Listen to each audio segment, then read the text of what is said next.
Hello दोस्तों, उम्मीद है आप सब बहुत ही अच्छे होंगे। तो चलिए बढ़ाते हैं मेरी प्रेगनेंसी जर्नी को आगे। उम्मीद है आप लोगों ने पहला व्लॉग देखा होगा और आपको पसंद भी आया होगा। तो अब मैं बात कर लेती हूँ कि मेरी प्रेगनेंसी इतनी कॉम्प्लिकेटेड क्यों लग रही है मुझे, और मुझे उम्मीद है इससे आपको कुछ इन्फॉर्मेशन मिलेगी। और अगर आप भी कंसीव करना चाहते हैं तो आपको वो गलतियाँ नहीं करेंगे जो मैंने की थी।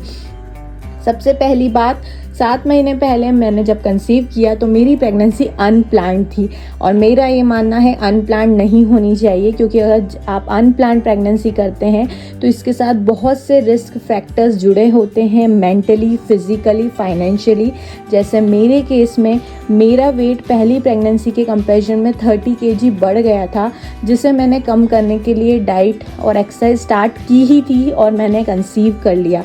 तो अगर वेट ज़्यादा होता है तो ये ऑटोमेटिकली रिस्की प्रेगनेंसी हो जाती है। मेरी एज 33 है तो मैम ने इसे हाई रिस्क प्रेगनेंसी डिक्लेयर कर दिया बिकॉज ऑफ वेट, एज। और तीसरा फैक्टर भी है, वो मैं आपको आने वाले व्लॉग्स में बताऊंगी, और हो सकता है आपको इसी वीडियो में पता चल जाए। अगर आप समझ जाते हैं वो तीसरा फैक्टर क्या है तो कमेंट करके ज़रूर बताइएगा।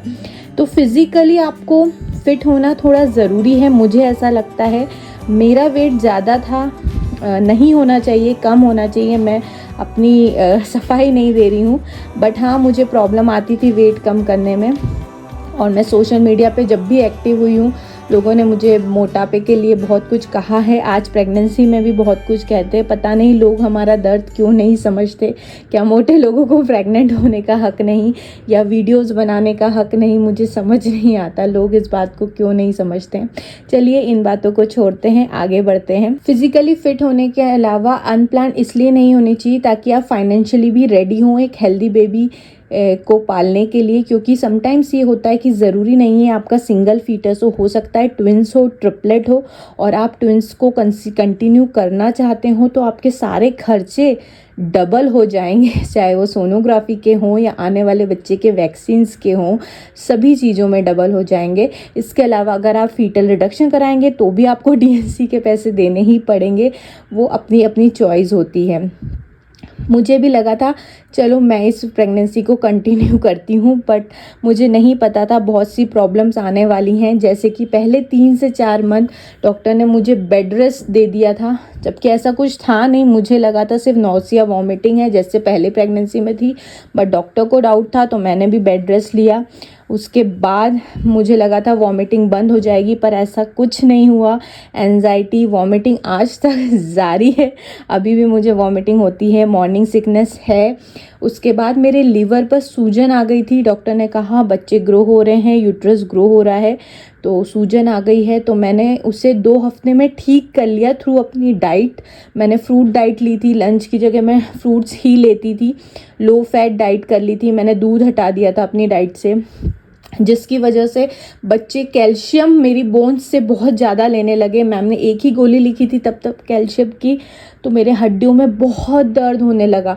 लीवर की सूजन तो हट गई, लेकिन उसके बाद आया हड्डियों का दर्द जो असहनीय था। ना मैं बैठ पा रही थी, ना मैं सो पा रही थी, क्योंकि मैं साइड में लेटती भी थी तो मेरी हड्डियों में इतना पेन होता था, जिससे सही होने में 1 से 1.5 मंथ लग गया।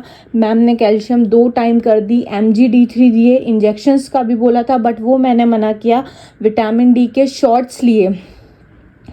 फिर मुझे लगा अब सब सही हो जाएगा, नॉर्मल प्रेगनेंसी चलेगी, बट वो भी नहीं हुआ। उसके बाद मुझे लाइपोमा हो गया था अंडर आर्म्स में, जिसे मैम और मैं कंफ्यूज हो गए लिम्फोमा को लेकर। मुझे लगा मुझे कैंसर हो गया है, तो बहुत सारे टेस्ट हुए, सोनोग्राफी हुए, तो एंड मैंने दवाइयाँ भी बहुत खाई। तो एंड में कंक्लूजन ये निकला कि फैट की गठान है, लाइपोमा है, हम उसे डिलीवरी के बाद निकालेंगे, अभी आप रहने दीजिए।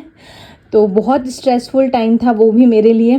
इसके बाद अभी रिसेंटली मुझे पता चला है कि मुझे जेस्टेशनल डायबिटीज़ भी हो गया है।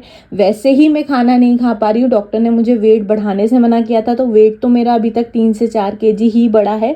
बच्चे ग्रो हो रहे हैं नो डाउट, पर इतनी सारी प्रॉब्लम्स आती ही जा रही है, आती ही जा रही है। तो प्लीज़ इन चीज़ों का आप ध्यान रखें। मैं नहीं चाहती किसी और को भी ये चीज़ें फेस करनी पड़े।